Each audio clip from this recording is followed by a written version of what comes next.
हिंदू नारी का उत्थान और पतन। महाबोधि नामक पत्रिका के मार्च 1950 ईस्वी के अंक में लामा गोविंद का एक लेख प्रकाशित हुआ। इस लेख का शीर्षक था हिंदू तथा बौद्ध धर्मों में नारियों की स्थिति। लामा गोविंद ने अपना यह लेख इव्ज वीकली नामक पत्रिका के 21 जनवरी 1950 ईस्वी के अंक में प्रकाशित उस लेख के उत्तर में लिखा था, जिसमें यह आरोप लगाया गया था कि भारत में नारियों के पतन का मुख्य कारण भगवान बुद्ध की शिक्षाएं थीं। गोविंद लामा ने एक सच्चे बौद्ध की भांति अपने कर्तव्य का पालन करते हुए इस आरोप का खंडन किया। आरोप के खंडन मंडन का यदि यह अकेला प्रसंग होता तो कोई बात न थी, परंतु ऐसे आरोप बहुधा ही इव्ज वीकली के लेखक की अपेक्षा कहीं अधिक ख्याति प्राप्त एवं अधिकारी विद्वानों द्वारा लगाए जाते रहे हैं। अतः यह आवश्यक प्रतीत होता है कि बात की तह तक पहुंचकर आरोप के आधार की जांच की जाए। चूँकि यह आरोप गंभीर और कलंक लगाने वाला है, इसकी और अधिक छानबीन किए जाने की स्वागत ही किया जाएगा। इसकी और अधिक छानबीन किए जाने का स्वागत ही किया जाएगा, ऐसी मुझे आशा है। भगवान बुद्ध पर लगाए जाने वाले इस आरोप के दो ही आधार हो सकते हैं। पहला आधार तथागत का वह उत्तर है जिसे उन्होंने अपने शिष्य आनंद के प्रश्न पर करने पर दिया था। यह प्रश्नोत्तर महापरिनिर्वाण सूत्र के 5वें अध्याय में इस प्रकार है। आनंद के प्रश्न और तथागत के उत्तर, यानी तथागत अर्थात भगवान बुद्ध। आनंद, भगवान स्त्रियों साथ हमें कैसा व्यवहार करना चाहिए। तथागत, अदर्शन, उन्हें देखो मत। आनंद, भगवान यदि उन्हें देखने की व्यवस्था ही आ पड़े तो क्या करना चाहिए। असंलाप, उनसे बोलो मत। आनंद और भगवान यदि वे ही हमसे बोलने लगें तो। तथागत, तो फिर आनंद शील पालन में सतर्क रहकर बात करो। गोविंद लामा का यह लेख इस पुस्तक के अंत में परिशिष्ट के रूप में दिया गया है। तथागत, तो फिर आनंद और शील पान के अस्तित्व से तो इनकार नहीं किया जा सकता।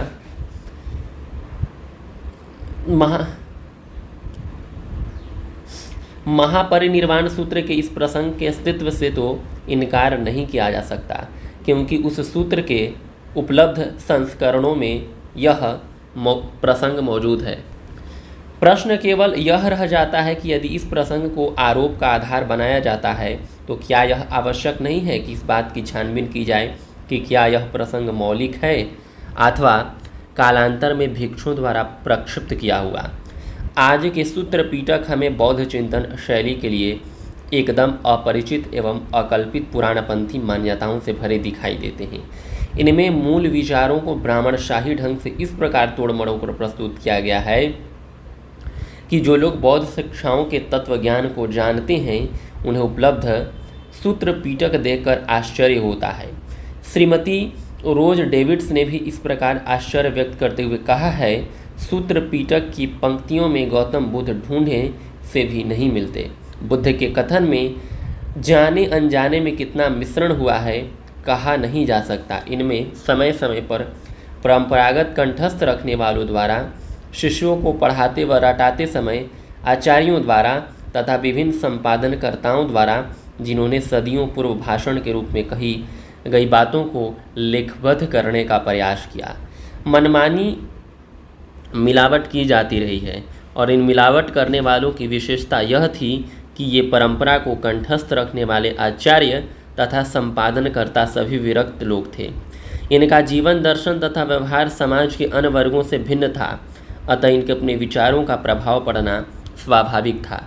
ऐसी स्थिति में एक पाठक को इन्हें पढ़ते समय यह सोचना पड़ेगा कि इनमें किसी महापुरुष के मुख से जो कुछ कहलाया गया है उसमें कितना अंश वास्तव में उसने कहा होगा और कितना अंश इन मिलावटकर्ताओं ने जबरदस्ती उससे कहलवाया है।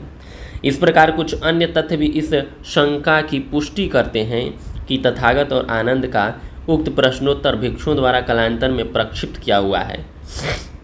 जैसे प्रथम तो यही है कि तथागत के निर्वाण प्राप्ति के 400 वाद तक तो सूत्रपीटक अलिखित मौखिक ही रहा। दूसरे यह कि जिन्होंने इसका संपादन किया वे साधु सन्यासी थे और इसका संपादन व संकलन उन्होंने भिक्षु जीवन को दृष्टि में रखकर ही किया।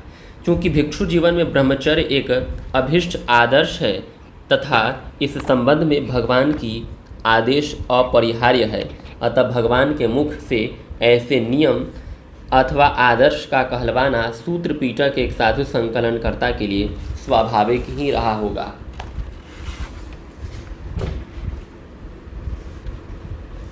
इसके अतिरिक्त निम्नलिखित दो अन्य तथ्य भी उपर्युक्त शंका की पुष्टि करते हैं। पहला, इस सूत्र की भूमिका में दी गई सारिणी श्रीमती डेविड्स द्वारा संपादित FBB सीरीज के दीर्घ निकाय भाग की पृष्ठ संख्या 72 को देखने से यह विदित होता है कि सूत्र में पाए जाने वाले बहुत से प्रसंग दूसरे सूत्रों में भी पाए जाते हैं, परंतु हमें यह देखकर आश्चर्य होता है कि यह प्रसंग अन्यत्र कहीं नहीं पाया जाता। दूसरे, इस सूत्र की भूमिका के यानी श्रीमती डेविड्स द्वारा प्रकाशित FBB के खंड 11 में पृष्ठ 38 पर आए उल्लेख से यह ज्ञात होता है कि इस सूत्र का कोई चीनी संस्करण भी है और उस चीनी संस्करण में भी इस प्रसंग विशेष का नामो निशान नहीं है। आइए अब हम और गहराई में जाकर संभावना के आधार पर इसकी जांच करें। क्या आनंद द्वारा ऐसे प्रश्न पूछे जाने का कोई कारण या स्थिति विद्यमान थी, और क्या यह प्रश्नोत्तर स्त्रियों के संबंध में तथागत के सर्वविदित विचारों और व्यवहारों के अनुकूल था? कदापि नहीं। ऐसे साक्ष्य मौजूद हैं जिनसे यह निष्कर्ष निकाला जा सकता है कि न आनंद ने कभी ऐसे प्रश्न पूछे होंगे, न तथागत बुद्ध ने कभी ऐसे उत्तर ही दिए होंगे। इन पीठिकों में ही भगवान बुद्ध तथा आनंद के स्त्रियों के प्रति ऐसे विचारों व व्यवहारों का उल्लेख किया जाता है जो इस प्रकार के प्रश्नोत्तर की संभावना को निर्मूल कर देता है। आनंद को ऐसे प्रश्न पूछने की आवश्यकता भी थी या नहीं, इस संदर्भ में यहाँ यह उद्धृत करना तर्कसंगत होगा कि महापरिनिर्वाण सूत्र के उसी अध्याय में भगवान बुद्ध ने आनंद के गुणों की प्रशंसा करते हुए यह कहा कि उससे सब कितना प्रेम करते थे। यहाँ केवल 2 गाथाओं का आशय दिया जा रहा है। बंधुओं, आनंद में 4 आश्चर्यजनक महान गुण हैं। जब भी संघ के बंधु आनंद के पास आकर उसका दर्शन करते हैं तो वे आनंद विभोर हो जाते हैं, और जब आनंद उन्हें सत्य का उपदेश देते हैं तो उसे सुनकर उनका चित्त प्रफुल्लित हो जाता है। जैसे ही आनंद मौन हो जाता है, संघ समुदाय उदास हो जाता है। अब जब भी संघ की बहनें अथवा अन्य श्रद्धालु बहनें आनंद के दर्शन करती हैं तथा आनंद उन्हें सत्य का उपदेश देता है तो उसे सुनकर वे आनंद विभोर हो जाती हैं, और जैसे ही आनंद मौन धारण कर लेता है, बहनें उदास हो जाती हैं। इन गाथाओं से स्पष्ट है कि न केवल संघ की वरण अन्य श्रद्धालु स्त्रियों से भी मिलना आनंद के लिए सामान्य बात थी। वह न केवल उनसे मिलता ही था अपितु उनसे वार्तालाप भी करता था। तो फिर भला वह ऐसा प्रश्न क्यों करता? दूसरी ओर तथागत भी जानते थे कि आनंद स्त्रियों से मिलता है और इससे पूर्व उन्होंने इस पर कोई आपत्ति भी नहीं की, तो फिर इस प्रसंग में ही उन्होंने स्त्रियों से किसी प्रकार का संपर्क वर्जित क्यों किया? इस प्रकार यह प्रसंग अपने संदर्भ में इतना अस्वाभाविक सिद्ध होता है कि कालांतर में इसके प्रक्षिप्त होने में कोई संदेह नहीं रह जाता। अब यहाँ से एक संदर्भ है कि सुप्रसिद्ध बौद्ध विद्वान साहित्य वाचस्पति भदंत आनंद कौशल्यायन ने अनुवादक से वार्तालाप के समय इस प्रसंग की एक दूसरी ही मौखिक व्याख्या की है। उनका कहना है कि यदि इस प्रसंग को प्रक्षिप्त न भी माना जाए तो भी भगवान बुद्ध पर लगाए जाने वाले आरोप मिथ्या सिद्ध हो जाता है। इस प्रसंग में भगवान बुद्ध ने यह बिल्कुल नहीं कहा था कि हमें स्त्रियों से कोई संपर्क रखना ही नहीं चाहिए। आनंद से हुए प्रश्नोत्तर में तथागत का अभिप्राय केवल इतना था कि हमें बिना जरूरत स्त्रियों की संगति में नहीं रहना चाहिए, और भारतीय संस्कृति का भी यही तकाजा है। यह उपयोग गृहस्थ और सन्यासी दोनों के लिए व्यवहार्य एवं कल्याणप्रद है। यदि तथागत का अभिप्राय दूसरा होता तो ये आनंद के आगे के प्रश्नों का भी एक ही उत्तर देते कि नहीं, हमें किसी दशा में उनसे कोई संपर्क नहीं रखना चाहिए। आनंद ने पूछा था हमें स्त्रियों के साथ, यहाँ हमें शब्दशः तात्पर्य हम भिक्षुओं से है, और भगवान का आदर्शन असंलाप उत्तर भी भिक्षुओं के लिए है, समस्त मानव समाज के लिए नहीं। जो गृह त्यागी व्रक्त भिक्षु है उसे स्त्रियों को देखने और उनसे बातें करने का क्या प्रयोजन बनता है, ये अनुवादक का है। अब आनंद के जीवन में एक दूसरा प्रसंग भी ऐसा आता है जो महापरिनिर्वाण सूत्र के उक्त प्रश्नोत्तर प्रसंग की स्थिति के बिल्कुल विपरीत निष्कर्ष प्रस्तुत करता है। जैसा कि सर्वविदित है कि आनंद के जीवन काल में हुई प्रथम बौद्ध संगति में आनंद पर 5 आरोप लगाए गए थे। ये आरोप निम्न थे। पहला, आनंद को तथागत से पूछना चाहिए था कि विनय पिटक के जिन अंशों को अपर्याप्त समझकर उन्होंने संग से उनमें आवश्यक संशोधन कर लेने को कहा वे अंश कौन से, परंतु आनंद ने ऐसा नहीं किया। तथागत का चीवर यानी परिधान सिलते समय आनंद ने उस पर अपना पैर रख दिया था। तीसरा, तथागत के निर्माण प्राप्ति के बाद आनंद ने सर्वप्रथम एक महिला को श्रद्धांजलि अर्पित करने का अवसर दे दिया, जिसके कारण तथागत का शरीर उस महिला के आंसुओं से अपवित्र हो गया। चौथा, आनंद ने तथागत से यह नहीं अनुरोध किया कि वे एक जीवन चक्र पूरा होने तक जीवित रहें। पांचवा, संघ में स्त्रियों का प्रवेश करने के लिए आनंद ने प्रमुख पाठ अदा किया। आनंद के आरोपों को पूर्णतः स्वीकार कर लिया जाए तो आनंद के प्रमुख पाठ अदा ऐसा उल्लेख मिलता है। आनंद ने आरोपों को पूर्णतः स्वीकार कर लिया ऐसा उल्लेख मिलता है। इस प्रसंग में आरोपों को स्वीकार या अस्वीकार करने का उतना महत्व नहीं है जितना स्वयं आरोप संख्या 3 का है। यदि यह आरोप सही है तो क्या यह संभव माना जा सकता है कि आनंद तथागत के आदेशों की अवहेलना करके एक महिला को भगवान बुद्ध का पार्थिव शरीर स्पर्श करने की अनुमति दे देता? महापरिनिर्वाण सूत्र के इस प्रश्नोत्तर प्रसंग के अनुसार मृत्यु के कुछ ही क्षण पूर्व भगवान बुद्ध ने आनंद को स्त्रियों के आदर्शन असंलाप की आज्ञा दी थी और थोड़ी ही देर बाद महिला द्वारा तथागत के शरीर स्पर्श की घटना घटी।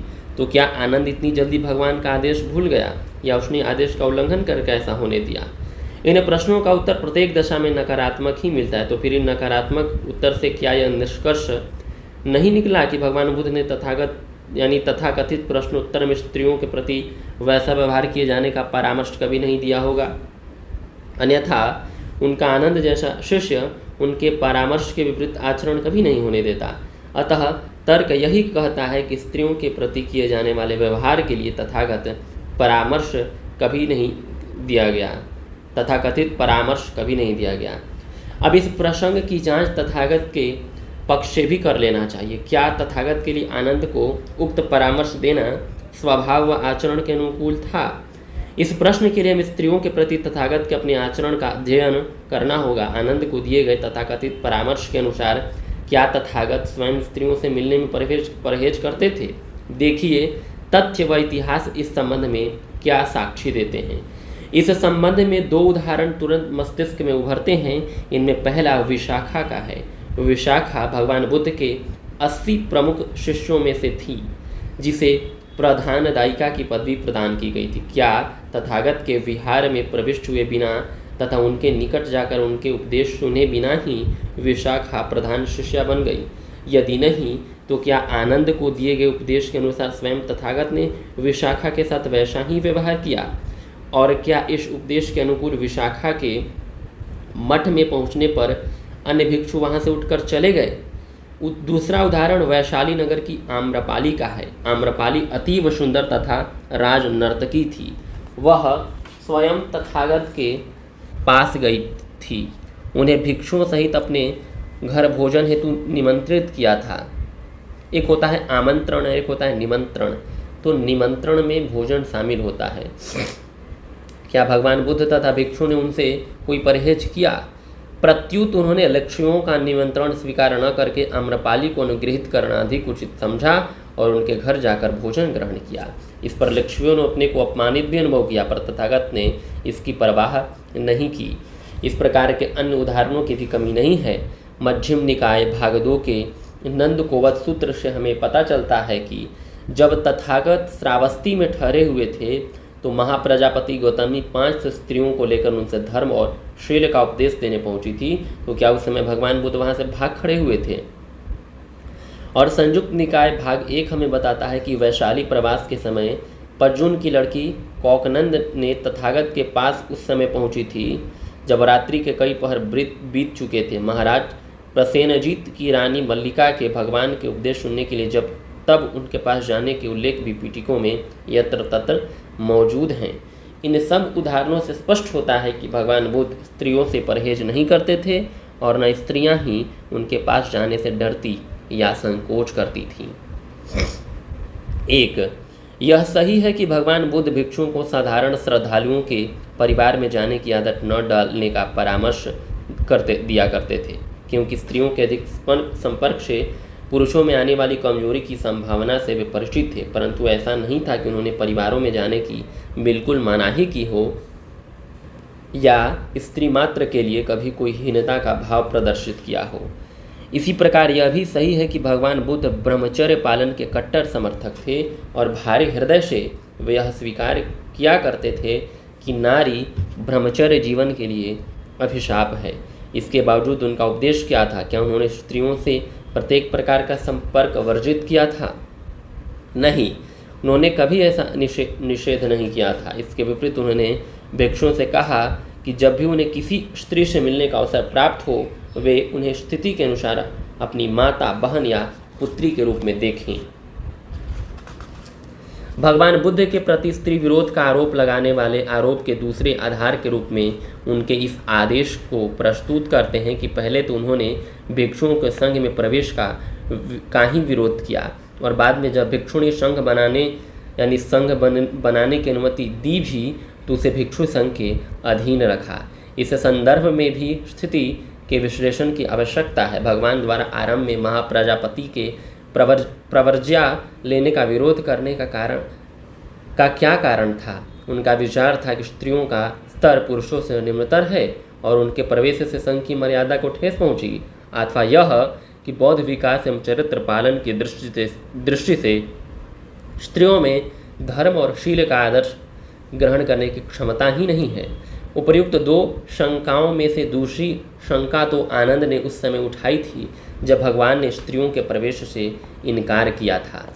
इस शंका का उन्होंने निश्चित और निभ्रांत उत्तर भी दिया था। उन्होंने कहा था कि स्त्रियों में धर्म और शील का आदर्श ग्रहण करने की पूर्ण क्षमता है और इसी आधार पर वे संघ में स्त्रियों के प्रवेश के विरोधी नहीं थे।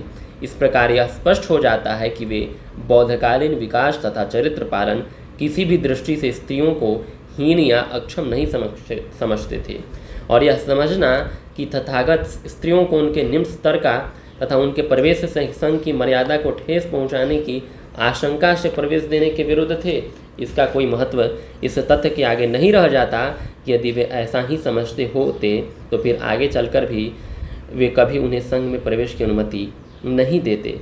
अब दूसरा प्रश्न यह रह जाता है कि उन्होंने भिक्षुणी संघ को भिक्षु संघ के अधीन क्यों रखा। इस संदर्भ में भी किसी वर्ग यानी स्त्री पुरुष की श्रेष्ठता का विचार न होकर केवल व्यवहारिकता का विचार ही उनके मस्तिष्क में था। स्त्रियों को प्रवर्ज्या देने के प्रश्न पर भगवान के सामने दो बातें विचारणीय थे। पहली विचारणीय बात यह थी कि भिक्षुओं तथा भिक्षुओं के लिए एक ही संघ रखा जाए या प्रत्येक के लिए अलग अलग संघ रहे। भगवान बुद्ध को यह विश्वास था कि स्त्रियों व पुरुषों के सम्मिलित संघ में ब्रह्मचर्य का पालन असंभव होगा। तथागत स्त्री पुरुषों में एक दूसरे के प्रति प्रबल यौन आकर्षण से परिचित थे और जानते थे कि यदि उन्हें परस्पर मिलने के उन्मुक्त अवसर प्रदान किए गए तो ब्रह्मचर्य एक क्षण भी नहीं टिक सकेगा और चूंकि उनकी दृष्टि में भिक्षु भिक्षुणी दोनों के लिए ब्रह्मचर्य पालन आवश्यक था, इसलिए यह निर्णय लिया जाना स्वाभाविक था कि दोनों के बीच किसी प्रकार का अलगाव रखा जाए। इस प्रकार ब्रह्मचर्य की रक्षा के उद्देश्य से स्त्री और पुरुषों के लिए दो अलग संघ अस्तित्व में आए। पृथक संघ निर्माण के निश्चय के फलस्वरूप ही यह प्रश्न सामने आया कि इन दोनों संघों का पारस्परिक संबंध क्या हो, ये एक दूसरे से बिल्कुल स्वतंत्र रहें अथवा नहीं। इस प्रश्न पर भी हमें देखना है कि भगवान बुद्ध द्वारा लिए गए निर्णय के अतिरिक्त क्या कोई दूसरा निर्णय भी तत्कालीन बौद्ध यानी परिस्थितियों में संभव था। उस समय जो स्त्रियां धर्म में दीक्षित हो रही थी बिल्कुल अनभिज्ञ थी। उन्हें धर्म के सिद्धांतों में दीक्षित तथा शील के आचरण में प्रशिक्षित किए जाने की आवश्यकता थी। यह कार्य उस समय कौन करता और भगवान भी पुरुष भिक्षुओं के अलावा और किन पर इसके लिए विश्वास करते। पुरुष भिक्षु चूँकि पहले ही दीक्षित एवं प्रशिक्षित थे, भगवान ने उन्हीं को भिक्षुणियों को दीक्षित एवं प्रशिक्षित करने का भार सौंपा। इस शिक्षा दीक्षा के व्यवहार से स्वभावतः ही भिक्षुओं और भिक्षुणियों के मध्य गुरु शिष्य की संबंध स्थापित हो गया और यह संबंध स्वयं ही गुरु का शिष्य के प्रति श्रेष्ठ अधिकार तथा शिष्य का गुरु के अनुशासन में रहने का प्रतीक है। तथागत ने भी यही किया। इस प्रसंग में ईसाई धर्म के मठों यानी पुरुष संगठनों द्वारा स्त्री प्राचारिकाओं की संस्थाओं के यानी निर्दिष्ट के पारस्परिक संबंधों का उदाहरण देना भी उपयुक्त होगा। ईसाइयों की स्त्रियां यानी स्त्री संस्थाएं भी पुरुष संगठनों के अधीन होती हैं, लेकिन क्या इसी कारण को यह आक्षेप कर सकता है कि ईसाई धर्म स्त्री को पुरुष से हीन समझता है? यदि नहीं तो भगवान बुद्ध द्वारा भिक्षु भिक्षुणियों के संबंध में की गई व्यवस्था का ही दूसरा अर्थ क्यों लगाया गया? जहाँ तक पीठकों का प्रश्न है, उनमें ऐसा कोई आधार नहीं मिलता जिससे तथागत पर इस आरोप की पुष्टि हो सके कि वे स्त्रियों के प्रति किसी पूर्वाग्रह से ग्रस्त थे तथा पुरुषों को उनसे सतर्क रहने के लिए कहा करते थे।